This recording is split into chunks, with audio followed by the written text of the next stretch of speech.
지난 한 주간 우리가 성경 통독을 우리가 하는 가운데 지난 한 주간 우리가 읽었던 내용들이 그렇게 쉬운 내용이 아니었을 거예요. 레위기라고 하는 책이죠. 익숙치 않은 제사에 관한 용어들과 내용들을 접하면서 이렇게 읽기에 여러분이 쉽지 않으셨을 텐데 내 위기를 극복하시고 여러분이 레위기를 읽어내신 여러분들을 축복합니다. 할렐루야. 레위기는 말 그대로 레위인들에 관한 책이에요. 여러분, 레위인들이 누굽니까? 하나님께서 이스라엘 많은 백성들 가운데 특별히 선택하셔서 이스라엘 백성들 가운데 흩으셔서 그들로 하여금 어떻게 구원받은 백성들이 하나님을 예배하는가, 어떻게 구원받은 백성으로서 살아가야 하는가 하는 모든 것의 제반 것들을 이 레위인들로 하여금 본이 되게 하시고 그 백성들에게 가르치도록 특별히 제사장으로 세우신 그런 사람들이 레위 사람들입니다. 그래서 레위기 전체를 일컬어 제사장을 위한 책이라고 부르기도 하고 특별히 그 안에 제사에 대한 제반 모든 것들을 담고 있다 해서 바로 제사의 매뉴얼이라고 부르기도 합니다. 오늘날의 용어로 바꾼다면 예배자를 위한 책이고 바로 예배의 매뉴얼이라고 말할 수 있는 것이죠. 레위기의 전체적인 주제는 우리 한번 따라서 합시다. 거룩한 예배, 거룩한 삶. 레위기의 전체적인 주제는 그렇게 우리는 정리할 수 있어요. 거룩한 예배, 거룩한 삶. 그래서 레위기의 전반부는 제사의 종류와 드리는 방법을 매우 섬세하게 다루고 있고, 그리고 이제 중반이 넘어서면서부터는 거룩하고 성결한 삶을 어떻게 구체적으로 구원받은 백성들이 접목하고 살 것인가 하는 것들을 다루고 있는 것이죠. 바쁘고 분주한 현대인들의 마음속에 사실 거의 무시되거나 아니면 무가치하게 홀대받는 것이 있다면 바로 거룩이나 성결이라고 하는 이런 개념이 아닐까 하는 그런 생각을 해보았습니다. 이 바쁜 현대 생활 가운데 왜 우리가 거룩을 생각해야 하느냐 하는 것이죠. 왜 이민사회에 하루하루 살기도 바쁜데 우리가 거룩과 성결을 생각하면서 우리가 그것을 의식하면서 살아야 하는가 하는 것입니다. 무엇보다도 하나님께서 우리에게 거룩을 요구하시기 때문에 그렇습니다. 왜 하나님께서는 저와 여러분들에게 구원받은 백성에게 이렇게 거룩과 또 성결을 요구하고 계실까요? 그 근거를 두 가지로 말씀하시는데 오늘 본문 레위기 11장 44절과 45절의 말씀을 우리가 함께 읽어보겠습니다. 나는 여호와 너희 하나님이라. 내가 거룩하니 너희도 몸을 구별하여 거룩하게 하고 땅에 기는 바 기어다니는 것으로 인하여 스스로 더럽히지 말라. 나는 너희의 하나님이 되려고 너희를 애굽 땅에서 인도하여 낸 여호와라. 내가 거룩하니 너희도 거룩할지어다. 하나님께서 구원받은 성도들에게 거룩을 요구하시는 첫 번째 이유는 하나님의 성품과 관련이 되어 있습니다. 내가 거룩하니 너희도 거룩하라고 하는 것이죠. 하나님 된 내가 거룩하니 나로 인해서 구원을 얻게 되고 나로 인해서 나의 자녀가 된 너희 안에 이 거룩을 사모하라는 것입니다. 자녀는 아버지의 품성을 담는 것이죠. 그래서 구원받은 백성, 구원받은 자녀가 되면서 우리 안에서 자연스럽게 일어나는 갈망 하나는 바로 거룩하기를 원하는 거룩에 대한 갈망인 것이죠. 거룩은 하나님께서 우리를 향해서 가지고 있는 그분의 갈망이면서 동시에 그분의 자녀가 된 우리 안에서 일어난 그분을 향한 또 갈망인 것입니다. 하나님께서 구원받은 성도들에게 거룩과 성결을 요구하시는 두 번째 이유는 바로 저와 여러분이 거룩한 교제 속에 부름을 받았기 때문에 그렇습니다. 왜 하나님께서 이스라엘 백성들을 하필이면 애굽에서 이렇게 끌어내심으로 인해서 그들에게 출애굽하게 하셨을까요? 우리가 읽었던 성경 본문에서 보면은 너희의 하나님이 되려고 너희를 애굽 땅에서 이끌어낸 여호와라고 말씀하십니다. 너희의 하나님이 되려고 너희를 애굽에서 이끌어냈다고 하는 것입니다. 이 말씀에서 우리가 유추해 볼 수 있는 것은 무엇이냐면 이스라엘 백성들은 애굽으로부터 이끌림을 받아서 어디에로 부름을 받았냐면 어떤 장소적인 개념으로 부름을 받은 것이 아닙니다. 먼저는 가나안 땅이라고 하는 땅의 개념이 아니라 먼저는 1차적으로 하나님이라고 하는 거룩한 존재로 우리는 부름을 받았다고 하는 것입니다. 장소의 개념이 아니라 거룩한 존재에 우리는 부름을 받았다고 하는 것이죠. 그래서 우리가 예배를 드리든지 어떤 신앙생활을 하든지 가장 중요한 것은 하나는 장소나 어떤 외형적인 보이는 이런 개념이 아니라 바로 하나님이라고 하는 그 존재에 대한 우리의 신앙과 우리의 예배인 것입니다. 그래서 예수님께서도 사마리아 여인과 함께 예배에 대해서 가르치실 때 어떤 말씀을 들려줍니까? 이 산에서도 말고 예루살렘에서도 말고 너희가 아버지께 예배할 때가 오나니 곧 이때라 라고 말씀합니다. 이 산에서도 말고 예루살렘에서도 말고 장소적인 개념이 아니라 너희는 거룩한 하나님께로 부름을 받아 거룩한 하나님께로 예배를 드린다고 하는 것입니다. 우리는 거룩 안에서 교제하기를 원하시는 하나님의 음성을 우리는 들어야 되는 것이죠. 그러면 저와 여러분이 어떻게 거룩함을 이룰 수가 있을까요? 어떻게 삶 속에서 거룩함을 구체적으로 이루어갈 수 있을까요? 거룩함이라고 하는 단어의 그 본래적인 의미 안에는 구별하다 또는 분리하다, 성별하다 하는 이런 그런 단어의 의미가 있습니다. 거룩은 무엇이냐면 거룩하지 못한 무엇으로부터, 그리고 부정한 무엇인가로부터, 그리고 세속적인 무엇인가로부터 자신을 스스로 분리하여 구별하는 것을 바로 거룩이라고 말하는 것이죠. 그래서 레위기에서 가장 많이 등장하는 단어가 거룩과 함께 구별이라고 하는 단어가 매우 많이 등장하는 것을 우리는 보게 돼요. 거룩은 부정하고 속되고 정욕적이고 이렇게 부정한 것으로부터 구별되고 분리되는 것과 깊은 관계가 있는 것입니다. 그래서 오늘 레위기 11장에서는 구원받은 백성들이 우리의 삶 속에서 어떻게 거룩함을 이룰 수 있는가 하는 것을 아주 구체적이고 섬세하게 다루고 있는 것을 보게 돼요. 어떠한 동물은 정결한 동물이다. 어떠한 동물은 부정한 동물이다. 어떠한 동물은 거룩하고 정한 동물인가 하면 어떠한 동물은 부정하고 아주 가증한 것들이 있다. 그래서 하나님의 구원받은 이스라엘 백성들이 먹어서 될 것이 있고 먹지 않아야 될 것이 있다라고 어떻게 보면 지극히 작은 식생활의 아주 섬세한 부분까지 주님께서는 하나님의 백성들이 그 작은 섬세한 부분까지 거룩되고 성결한 삶을 원하시는 하나님의 마음을 오늘 본문을 통해서 보여주신 것입니다. 그렇다면 정한 것, 부정한 것은 어떤 기준을 가지고 그것을 정하다, 부정하다 그것을 분별했으며 그 안에 담아둔 신앙적이고 또 영적인 의미는 무엇일까요? 첫째로 책임질을 하면서 굽이 갈라진 동물은 정결하고 거룩한 것으로 이스라엘 백성들이 먹을 수가 있었다고 하는 것이죠. 책임질을 하고 발이 쪽발로 이렇게 굽이 갈라진 것은 거룩한 것이었습니다. 책임질하고 동시에 발의 굽이 갈라진 짐승은 정하고 깨끗해서 이스라엘 백성들이 먹어도 된다고 하는 것이죠. 그래서 오늘 본문의 내용을 보니까 토끼나 아니면 약대나 그리고 사반은 콘이라고 하는 동물을 말하는 것이죠. 이런 동물은 부정합니다. 왜 부정할까요? 이것들은 책임질은 합니다. 그러나 발이 통굽으로 되어 있거나 발이 모아져 있기 때문에 이것은 가정에서 먹을 수 없다고 말합니다. 그런데 이와는 반대로 돼지 같은 경우는 발은 쪽발로 분명히 나눠져 있는데 입으로 책임질을 하지 못하기 때문에 부정해서 먹지 마라고 그래요. 그래서 저와 여러분이 구약시대에 만약에 태어났다면 우리는 맛있는 삼겹살이나 막창이나 대창을 우리는 먹을 수가 없게 됐습니다. 얼마나 놀라운 하나님의 은혜입니까? 그런 것을 구약시대에 먹으면 돼야 한대요. 안 되지요. 예. 그러면 왜 하나님께서는 하필이면 많은 동물 가운데 반드시 책임질을 해야 되고 발이 쪽발로 된 것을 거룩한 것으로 만들어서 이것을 이스라엘 백성들로 하여금 먹게 하셨는가 하는 것이죠. 책임질이라고 하는 것은 무엇을 말하는 것입니까? 어떤 동물이 어떤 양식을 입으로 삼켰는데 이것을 삼킨 것으로 끝내지 않고 다시 이것을 입으로 기어내서 또 씹고 또 씹어서 그것을 완전히 소화해내는 작용을 책임질이라고 말하는 것이죠. 그래서 생리학적으로 이것을 실제로 우리가 인간들이 해내면은 굉장히 좀 보기가 굉장히 거시기한 그런 작용이지만 영적으로는 그렇지 않다는 거예요. 무엇을 말하는 걸까요?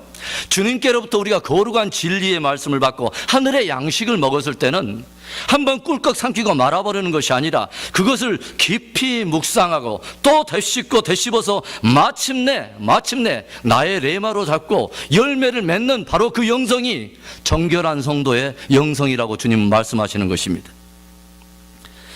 거룩한 진주를 만약에 돼지에게 던져주면 어떤 일이 일어납니까? 돼지는 옳다 하고 삼켜버립니다. 그런데 그것에 대한 참된 가치를 모르기 때문에 그 가치는 짓밟아 버립니다. 그 짓밟아 버린 것이 어떻게 표현되냐면 다시 기원해서 책임지라는 것이 없습니다. 그냥 먹는 걸로 그냥 끝이 나버리는 것을 말하는 것이죠.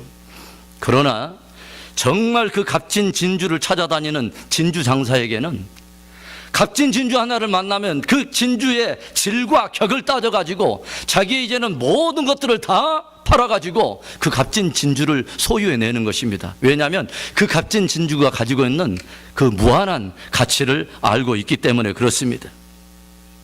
영생하는 말씀, 하늘의 진리, 이것을 성도들이 받을 때는 그것을 깊이 묵상하고 새겨서 열매를 맺는 것, 그것이 바로 정결한 성도의 영성이라고 주님 우리를 도전하시는 것입니다. 똑같은 장자권이에요. 똑같은 장자권인데 에서는 하나님께로부터 오는 그 신령하고 소중한 것을 팥죽 한 그릇에 바꿔 먹여버린 것을 우리가 보지 않습니까? 그런데 그 똑같은 장자권이 예수에게는 그렇게 팥죽 한 그릇보다 못한 그런 가치였지만 야곱에게는 자기의 인생의 모든 것을 다 대가를 지불하고서라도 이것을 소유해야 되는 너무도 소중한 것이었다고 하는 것이죠. 그리고 사모하더니 야곱은 모든 것을 다 지불하고 결국은 그것을 소유하고 아브라함과 이삭과 예서로 흘러가야 될 축복의 물줄기를 자기의 인생으로 말미암아 모든 후대의 믿음의 사람들에게 칭송을 받는 믿음의 족장들의 반열에 섰다고 하는 것입니다.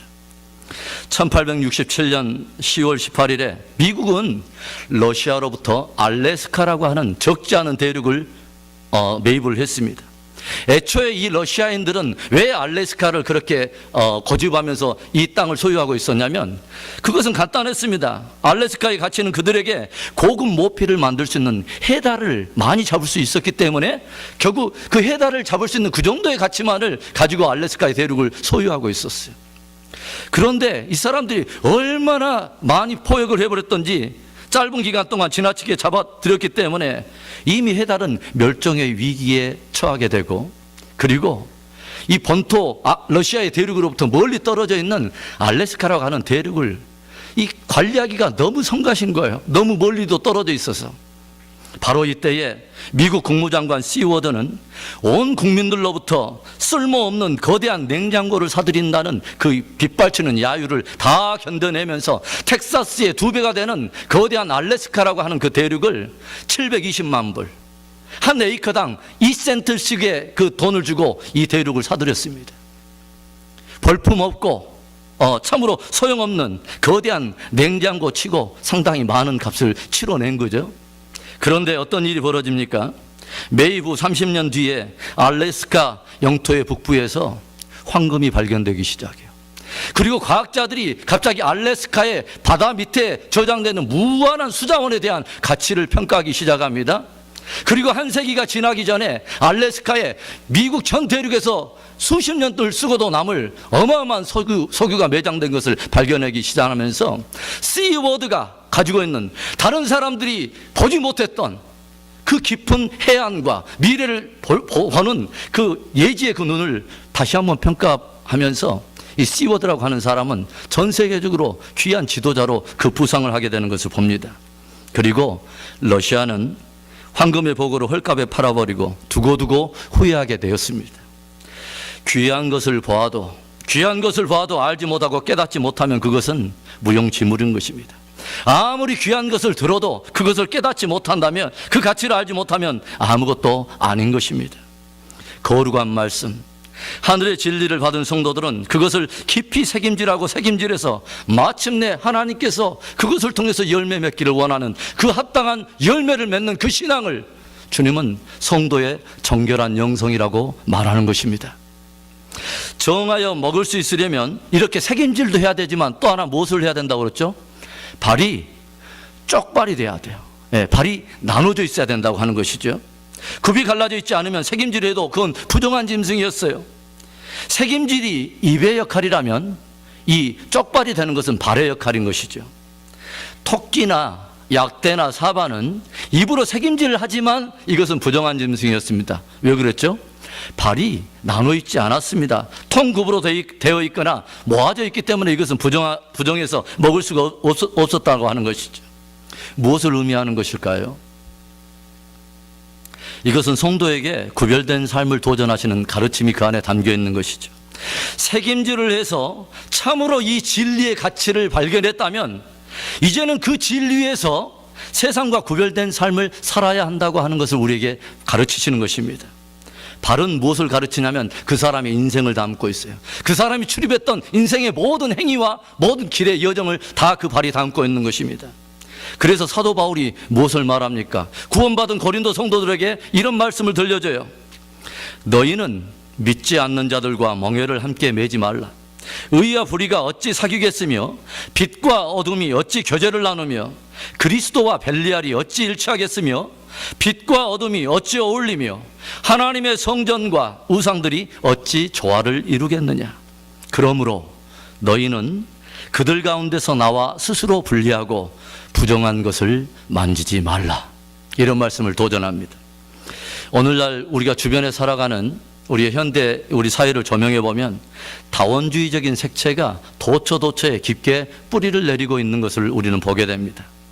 관용이라고 하는 이름 아래 모든 것을 다 수용해 버리고 이것저것 다 섞어버리는 그런 문화들이 이 도처도처에 뿌리를 내리면서 심지어는 신앙의 영역까지 위협을 하고 있는 것을 우리는 보게 됩니다. 마치 다다익선이라고 하는 그런 개념처럼 많으면 무조건 좋다라고 하는 그런 개념이 삶 속에서 뿐만이 아니라 신앙적인 영역 안에까지 들어와서 여러 가지 진리도 함께 섞어버리는 다원주의적인 그런 병폐들을 우리는 많이 봅니다. 이스라엘 백성들이 가나안 땅에 들어가서 무엇을 합니까? 하나님께서는 분명히 말씀하셨습니다. 내가 너에게 주기로 한 그 약속의 땅에 들어가면 그 땅에 있는 거민들과 너희들은 교합하지 말며 너희의 딸들을 그들의 아들들에게 주지 마라. 너희의 아들들을 그들의 딸들에게 주지 마라. 왜냐하면 그것으로 인해서 은밀하게 너희의 자녀들이 우상숭배에 빠지게 되고 나 여호와의 눈이 너희를 벗어날까 염려하며 주님께서 그들에게 엄하게 경고를 하십니다. 그런데 하나님의 백성 이스라엘 백성들은 그곳에 들어가서 은밀하게 하나님께서 하지 말라고 한 모든 것을 다 행함으로 인해서 우상숭배에 빠지게 되고 결국은 불순종하면서 북왕국 이스라엘이 아수르에 멸망하고 남유다도 역시 바벨론으로 끌려가서 포로의 그 수치를 당하는 것을 성경이 우리에게 증거하고 있지 않습니까? 하나님께서는요, 구원받은 백성들이 가나안의 문화, 가나안의 풍조, 가나안의 가치관에 빠져서 하나님과 세상을 겸하여 섬긴다거나 하나님과 우상을 겸하여 섬기는 것을 주님은 원치 않으셨던 것입니다. 그렇기 때문에 오늘 주님께서는 약속의 자녀들에게 이 레위기 11장의 말씀처럼 어떻게 성경에 이런 것까지 다루시고 있나라고 생각할 정도의 아주 섬세한 식생활의 한 부분까지 주님께서 미리 원천 봉쇄하듯이 거룩과 부정한 것을 섬세하게 나누고 하나님의 백성들에게 아예 가슴 속에 아주 뿌리를 내리고 이것이 새겨지도록 정결함과 부정한 것, 거룩된 것과 속된 것에 대한 구별을 명확하게 가르쳐 주시고 그것에 대한 개념을 다시 한번 그 가르치기를 원하셨다고 하는 것이죠. 하나님은요, 섞는 것이나 혼합되는 것을 굉장히 싫어하십니다. 레위기 19장 19절에 이런 말씀이 있어요. 너희는 내 규례를 지킬지어다. 내 육축을 다른 종류와 교합시키지 말며 내 밭에 두 종자를 섞어 뿌리지 말며 두 재료로 직주한 옷을 입지 말지며 이런 말씀이 있어요. 짐승들을 키울 때도 너희들이 동물이 서로 다른 종끼리 교합시키지 말라는 거예요. 오늘날로 말로 조금 쉽게 풀어보자면 사자면 사자고 호랑이면 호랑이지 라이거 만들지 말라는 거예요. 오늘날로 그렇게 풀어 말한다면 콩이면 콩, 팥이면 팥이지 이 두 종자를 한 밭에다 함께 심지 말라는 거예요. 옷이 하나의 재료로 만든 직주한 그런 옷을 입지 두 개의 재료를 섞어서 한 것은 입지 말라는 거예요. 오늘날의 표현으로 좀 더 쉽게 해드려요. 짜장이면 짜장, 짬뽕이면 짬뽕이지 한 그릇 안에 짬짜면 만들지 말라는 거예요. 오늘날 우리는 먹는 음식 때문에 또 입는 옷 때문에 우리는 거룩함과 부정함을 나누진 않아요. 그러나 주님께서 오늘 이 말씀 안에 담아두신 영적이고 신앙적인 원리가 무엇입니까? 세상으로부터 우리가 진정으로 부름을 받았다면, 구원을 받았다면 이제는 구원받은 자녀에 합당하게 합당한 길을 걷고 합당한 행위를 취하라는 것입니다. 구별된 삶이 없다면 거룩은 의미가 없는 것입니다. 사도 바울이 우리에게 무엇을 말합니까? 너희가 전에는 어둠이더니 이제는 빛이 되었다고 말합니다. 이제는 빛의 자녀가 되었기 때문에 빛의 자녀에 합당한 길과 행위를 걸으라는 것입니다. 구별된 삶은요, 우리 성도들에게 있어서 아무리 강조해도 지나치지 않는 귀한 교훈인 것입니다. 하나님은 책임질을 하고 발이 갈라져서 쪽발이 된 동물이 정결하고 정한 것이라고 주님은 말씀하십니다. 진리의 말씀을 받을 때마다 그것을 한 번 삼키고 잊어버리는 그런 사람이 아니라 깊이 묵상하고 또 책임질해서 진짜 그 진리를 확장한 후에 진리에 따라서 길과 행위의 열매로 하나님께 영광 올려드리는 멋진 저와 여러분 될 수 있기를 주의 이름으로 축원합니다. 정한 것과 부정한 것에 대한 또 다른 기준, 그리고 또 그 안에 담겨있는 교훈은 두 번째로 지느러미와 비늘이 있는 물고기에 대한 교훈이 있습니다. 11장 9절의 말씀입니다. 물에 있는 모든 것 중에 너희의 먹을 만한 것은 이것이니 무릇 강과 바다와 다른 물에 있는 것 중에 지느러미와 비늘 있는 것은 너희가 먹되라고 기록이 되어 있어요. 육축에 땅에 기는 것 중에 땅에 자라는 그 육축 가운데는 색임질을 하고 발이 쪽발이 되어 있으면 거룩하고 정결해서 이것은 믿음의 사람들이 먹을 수가 있지만, 이제 바다에 사는 물고기는 어떤 기준이 적용이 되냐면 물고기 가운데는 반드시 두 가지가 있어야 된다. 하나는 지느러미가 있어야 되고 또 다른 하나는 뭐죠? 비늘이 반드시 있어야 된다고 말을 합니다. 그래서 지느러미와 비늘이 있으면 이것은 정하여서 구원받은 백성, 이스라엘 백성들이 먹어도 좋다고 하나님 말씀하신 거죠. 지느러미와 비늘이 있는 물고기의 특징 하나가 있어요. 지느러미와 비늘이 있는 물고기의 특징은요, 맑은 물을 찾아서 거슬러 올라가는 특징이 있습니다. 그들이 흐르는 그 물을 거슬러 올라가는 모습, 그 물고기들이 떼를 지어가지고 거대하게 흐르는 그 조류를 거슬려서 함께 떼를 지어서 올라가는 모습은 이 물고기들에게는 어떻게 보면 치열한 싸움과도 같은 것입니다. 어떨 때 보면요, 거대한 그 힘으로 막 내려오는 그 폭포나 이런 폭포나 그런 계곡의 물을 거슬러 올라가면서 이 작은 물고기 떼들이 함께 그 막 내리는 그런 압력을 함께 이겨가면서 올라가는 그런 떼를 지어서 올라가는 모습을 보면 굉장히 장관이고, 때때로는 그 모습을 보면서 우리가 감동까지 우리가 받지 않습니까? 성도는요, 성도는 맑은 물, 진리의 삶을 살기 위해서 영적인 지느러미와 비늘을 가져야 되는 것입니다. 끊임없이 지느러미 통해서 앞으로 전진하는 물고기처럼 성도들의 삶은 끊임없이 진리를 가지고 끊임없이 전진하는 믿음의 영성이 있어야 되는 것입니다. 그것이 구원받은 성도가 가져야 할 정결한 영성 중에 하나입니다. 물고기가 흘러내리는 물보다 더 강한 힘을 가지지 못한다면 결국은 흘러내리는 조류와 함께 탕류에 휩쓸리면서 저 하천에 썩은 물처럼 그렇게 탕류 속에서 그렇게 함께 살 수밖에 없는 것이죠. 성도들이 세속에 흐르는 물을 거슬러 올라가는 그런 믿음의 힘과 경건의 그런 능력이 없다면 결국에는 뒤로 물러나 침륜에 빠지게 되고, 세상과 똑같은 수준의 가치관과 그 정도의 철학을 가지고 아무런 영향력을 발휘하지 못하고 그렇게 살아갈 수밖에 없다고 하는 것이죠. 우리가 보통 기독교, 개신교를 뭐라고 말합니까? 프로테스탄트라고 말합니다. 프로테스탄트의 그 뜻이 무엇입니까?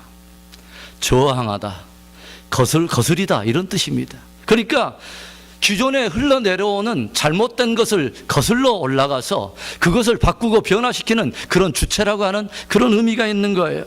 세상의 교훈과 풍조, 세속적인 전통과 철학에 대해서 진리로 저항하면서 거슬러 올라가 마침내 세상을 변혁시키는 주체를 프로테스탄트라고 말하는 것입니다. 북왕국 이스라엘에 가장 어두운 시대가 있었습니다. 그건 바로 아합 시대였어요. 이 아합은 시돈 왕인 에바알의 딸인 이세벨이라고 하는 이 여자와 함께 그 결혼을 함으로 인해서 북왕국 이스라엘뿐만 아니라 나중에 보면 남유다에 이르기까지 바알과 아세라 산당을 짓고 여호와 하나님을 경외하는 수많은 제사장들과 선지자를 붙잡아 죽였던 이스라엘의 가장 어두운 역사의 한 시대였습니다. 그런데 그때 엘리야라고 하는 한 선지자가 이 거짓 선지자들을 갈멜산에 부르죠. 그리고 거기서 영적 전쟁 한 판을 벌입니다. 무려 1대 850. 1대 850. 그 전쟁의 이슈는 뭐냐? 누가 참신이냐? 바알이냐? 하나님이냐? 그런데 바로 그곳에서 갈멜산에서 간절히 영적 전쟁의 한 판을 벌이던 엘리야에게 하나님께서 어떻게 응답하십니까? 하나님께서 마침내 하늘에서 불을 내려서 모든 물을 부어서 쌓은 그 제단을 주님께서 불로 다 태움으로 인해서 하나님께서 저들이 섬기고 있는 우상의 헛됨과 그 거짓 선지자들의 잘못된 것을 다 드러내고 하나님 대신 하나님의 그 능력과 권능을 다 드러내지 않습니까?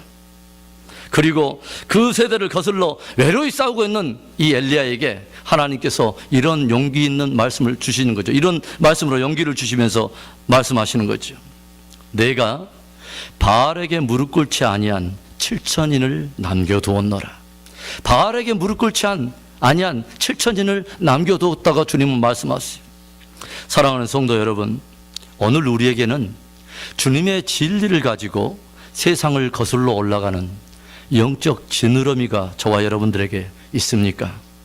저와 여러분에게는 세속의 조류를 거슬러 올라가는, 그래서 마침내 그 탕류를 다 뛰어넘어서 그 세상을 변화시키는 프로테스탄트의 그 영적 기질들이 저와 여러분에게 있습니까? 예수님은 제자들에게 말씀하세요. 담대하라, 내가 세상을 이겼노라. 저와 여러분도 세상을 이기는 그러한 믿음을 갖기를 축원합니다. 물고기들이 이제 조류를 거슬러면서 막 올라가다 보면은 이 물고기들에게 장애처럼 막 이렇게 떠내려오는 것이 있죠. 그게 무엇이냐면 흙이나 돌이나 아니면 작은 모래들이 이 탕류를 거슬러 올라가는 물고기들이 계속 장애가 되는 것이죠. 이런 것들이 물고기의 몸에 부딪히면, 바로 정면으로 부딪히면 물고기의 몸을 상하게 합니다. 이때 물고기의 몸을 보호하는 역할을 하는 것이 무엇이냐면 바로 비늘이라고 하는 것이죠. 성도들이 세상을 거슬러 올라가고 믿음을 지키면서 믿음의 선한 싸움을 싸워갈 때에 사단이 던져주는 수많은 참소들이 있고 영적 공격들을 우리는 접할 때가 있어요. 그래서 우리들에게 필요한 것이 뭐냐면 바로 영적인 비늘, 영적인 하나님의 전신갑주가 우리에게 필요한 것이죠. 사도 바울은 성도들로 하여금 마귀의 계계를 대적하기 위해서 반드시 하나님의 전신갑주를 입어야 할 것을 도전을 합니다. 우리가 잘 알고 있는 에베소서 6장 14절에서부터 17절의 말씀을 우리 한번 선포하듯이 우리 한번 읽어보겠습니다. 시작. 그런즉 서서 진리로 너희 허리띠를 띠고 의의 흉배를 붙이고 신을 신고 모든 것 위에 믿음의 방패를 가지고 이로써 능히 악한 자의 모든 화전을 소멸하고 구원의 투구와 성령의 검 곧 하나님의 말씀을 가지라. 거친 물살을 헤쳐 올라가는 성도들에게 영적 전쟁이 있습니다. 아무런 무장 없이 싸울 수는 없는 거예요. 거친 물살을 거슬러 올라가는 물고기처럼 성도들에게는 믿음의 정상을 올라가기 위해서 영적인 무장을 해야 되는 것이죠. 저는 때때로 그런 생각을 해봅니다. 과연 우리들이 세상은 영적 전쟁의 한복판이라고 우리가 배우고 주님께서 친히 그렇게 말씀합니다. 이 세상은 공중권세 잡은 자의 손 아래, 그 아래에 있다. 그런데 우리가 그렇게 그런 것을 배우면서도 과연 몇 사람이나 하루를 살아가면서 성령의 검, 말씀을 가지고 나가는 사람이 있을까? 몇 사람이나 믿음의 방패를 들고 의의 흉배를 붙이고 구원의 투구를 쓰고 평안의 복음에 예비한 신을 신고 진리의 허리띠를 띠고 세상과 함께 세상 속으로 담대히 나가는 사람이 얼마나 있을까 하는 생각을 해봐요. 이런 것들을 무장하지 않으면 세상의 탕류에서 던져주는 세상 철학과 세상에 던져주는 무엇인가가 가치관이 오면은 그대로 모든 것이 아무런 무장 없이 노출됨으로 인해서 작은 문제 하나만 만나도 주저앉고 자빠져버리고 작은 참소 한마디만 들으면 상처 있고 일어나지 못하는 그런 모습들을 우리가 종종 우리 안에서 약함으로 우리가 보지 않습니까? 우리가 적어도 구원을 받아서 하나님의 진리를 품고 있는 사람이라면, 번영을 향해서 순례의 길을 걷는 자라면, 우리가 영적 전진을 하는 사람이라면 영적 지느러미와 비늘과 같은 영적인 무장을 해야 될 줄로 믿습니다. 저와 여러분이 아예 흐르는 조류대로, 흐르는 탕류대로 살기로 했다면 영적 지느러미와 비늘이 무슨 소용이 있겠습니까? 그러나 적어도 우리 안에 하나님이 우리를 부르신 거룩한 부름을 향해서 나아가는 순례자의 삶이 정확하고, 나에게는 확실히 구원받은 그 구원에 대한 확신이 정확한 사람이라면 세상과 정욕과 죄악을 거슬러 올라가서 담대히 우리가 믿음으로 승리하는 그러한 은혜가 있어야 되지 않겠습니까? 정한 것과 부정한 것은 또 어떻게 구별합니까? 그 기준과 그것에 담긴 교훈은 무엇입니까? 마지막 세 번째로, 날개가 있으나 날지 못하는 새와 곤충에 대한 교훈이 또 있습니다. 땅에 사는 짐승 같은 경우는 새김질을 하고 반드시 발이 쪽발로 나누어져 있는 것은 정결한 거였어요. 그리고 바다에 사는 물고기는 지느러미와 비늘이 있으면 이건 정결하고 좋은 것이었습니다. 그렇다면 나는 새, 공중에 있는 새와 곤충 같은 경우 어떤 기준이 적용이 될까요? 오늘 본문을 보면 우리가 읽지는 않았습니다. 새 가운데는 여러 리스트가 나와요. 먼저는 독수리, 솔개, 매, 까마귀, 이런 새들은 부정해서 먹을 수 없도록 정해진 것을 우리가 보게 돼요. 이것들이 왜 부정한가 하는 그 이유는 기록되지 않았습니다. 그런데 우리가 다만 그 새 특징들을 우리가 좀 이렇게 연구하다 보면은 그런 교훈을 우리가 유추해 볼 수가 있어요. 이 새들은 대부분 사체와 같이 더러운 시체를 먹거나 아니면 약한 짐승을 표적으로 삼아서 그런 것들을 먹이로 먹는 그런 새들이고, 또 이것은 특징은 육식만을 즐겨 먹는다는 것입니다. 그래서 이러한 것들 우리가 종합해서 이 새들이 부정한 것에 대한 교훈을 얻게 되는 것은 무엇이냐면, 자기 육신과 정욕만을 구하는 것은 성도에 가질 합당한 영성이 아니라고 하는 것입니다. 구원받은 성도에게 있어서는 먼저 하나님의 나라와 그의 의를 구하고 하나님의 영광을 구하는 것이 마땅하다는 것입니다. 또 우리가 그 새들의 그 리스트를 보다 보면요, 어떤 새들이 등장하냐면 올빼미, 부엉이, 박쥐, 이런 것은 부정한 새로 이렇게 기록이 되어 있어요. 올빼미, 부엉이, 박쥐의 특징이 무엇입니까? 야행성이라는 거죠. 야행성 새들입니다. 그들은 밤에 활동하고 어둠을 좋아하고 빛을 기피하는 그런 새들이에요. 하나님의 자녀들은 빛의 자녀들인 것입니다. 성도는 어둠 가운데 행하지 않고 빛 가운데 행하며 하나님의 빛을 드러내는 그러한 존재로 부름을 받았다고 하는 것이죠. 또 보면은 어떤 새가 있냐면 타조와 같은 새도 부정한 것으로 분류가 되고 있는 것을 우리가 보게 되죠. 타조의 특징은 뭐예요? 날개는 있는데 날지 못한다는 거예요. 날개는 있는데 날지 않는다는 거예요. 그것은 어떤 의미가 있습니까? 하늘의 거룩한 비전을 가졌어요. 영원한 진리를 가졌어요. 이 땅이 감당 못할 정말 놀라운 하나님께로부터 오는 비전의 날개를 받았어요. 그런데 그 모든 것은 다 잊어버리고 다 잃어버리고 이 땅의 일들에만 관심을 두고 사는 사람이 되면은 안 된다는 거예요. 그리스도인이라고 하는 이름도 우리에게 가졌습니다. 위대한 하늘의 진리도 가졌어요. 그런데 전혀 그리스도인다운 그런 삶에는 관심이 없어요. 그리고 모든 관심이 출애굽 1세들처럼 여전히 마음은 애굽을 동경하고 애굽의 바로의 양식을 즐거워하며 애굽에서 얻어먹던 모든 종의 근성들이 늘 그 안에 있어서 영적인 비상과 도약을 하지 못하는 그런 것을 지금 말하는 것이죠.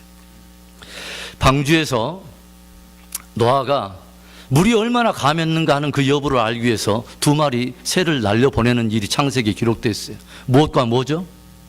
까마귀와 하나는 비둘기였습니다. 그런데 까마귀를 먼저 날려보냈더니 까마귀가 돌아오질 않아요.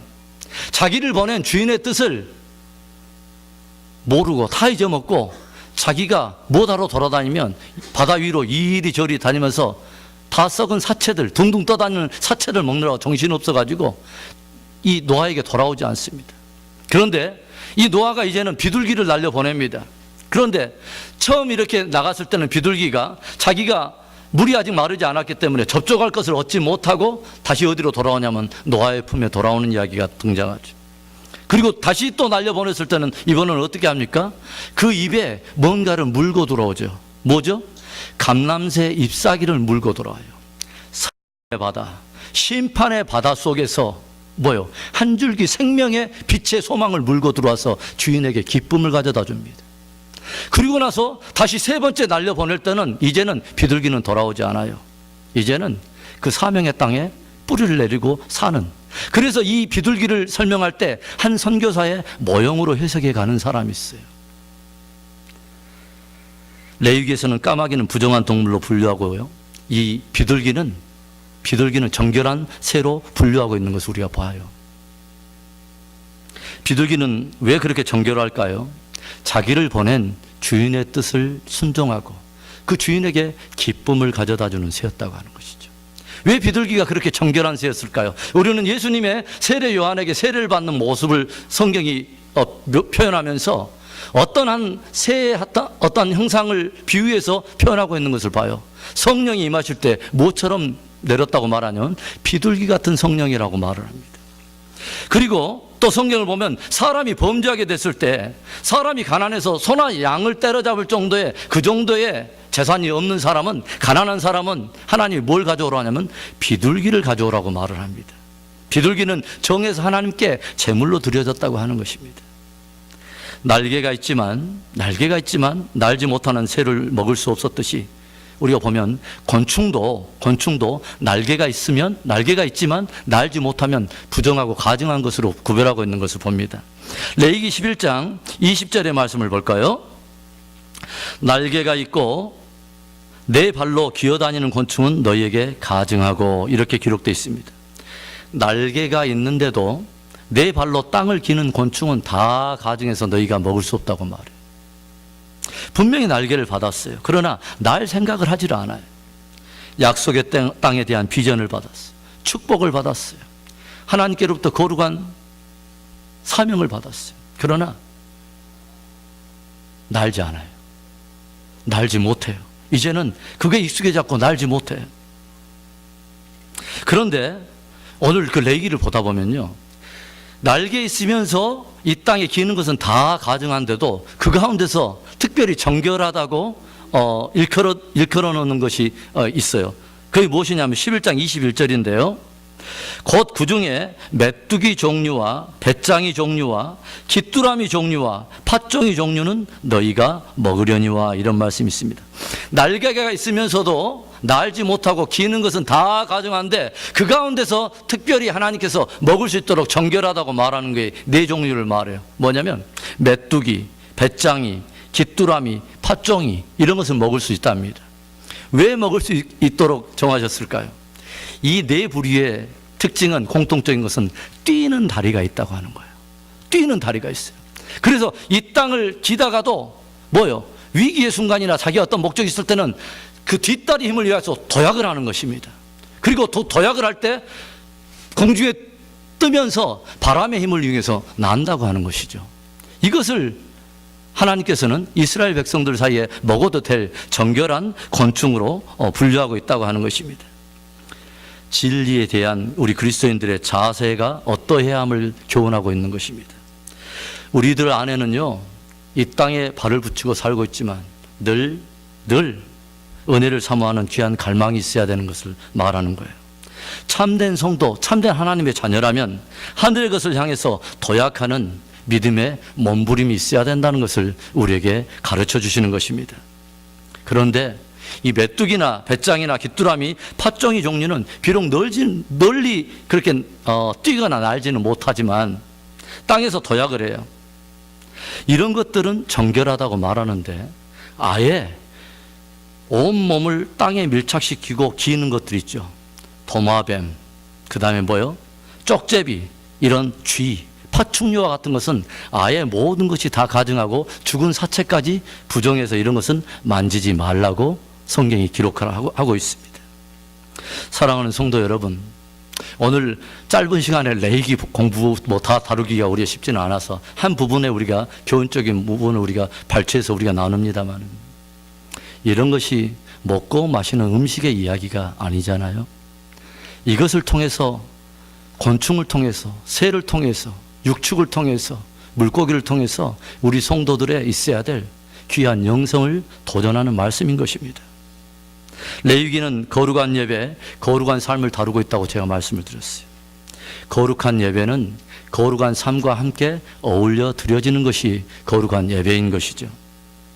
색임질을 하면서 굽이 갈라진 동물처럼, 그리고 지느러미와 비늘이 있는 그 물고기처럼, 그리고 날개가 있어 나는 도약하는 그러한 곤충과 새들처럼 저와 여러분들도 세상과 정욕과 죄의 물줄기를 거슬러 올라서 하늘의 비전, 하늘의 영광을 품고 승리하는 귀한 우리 믿음의 공동체 되기를 주의 이름으로 축원합니다. 기도하겠습니다.